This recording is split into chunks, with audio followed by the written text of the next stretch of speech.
ఇప్పుడైతే మేము హెయిర్ కట్కి వెళ్ళబోతున్నాం. వచ్చాక హెయిర్ స్టైల్స్ ఎలా ఉంటుందో చూడండి. అయితే మేము స్టార్ట్ అయ్యాము.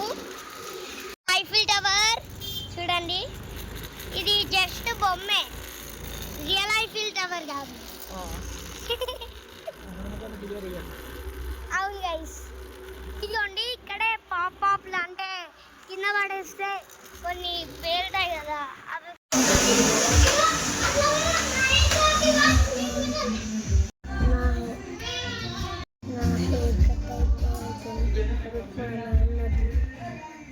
ఇప్పుడైతే హెయిర్ స్టైల్ చూడండి. అది నాన్న హెయిర్ స్టైల్. హలో, ఇదిగోండి బాగున్నాయి కదా. ఏం చేస్తున్నావు? స్మెల్ చూసా అంటే పౌడర్. నీకు వేరే పౌడర్, నాకు వేరే పౌడర్ అంటుంది.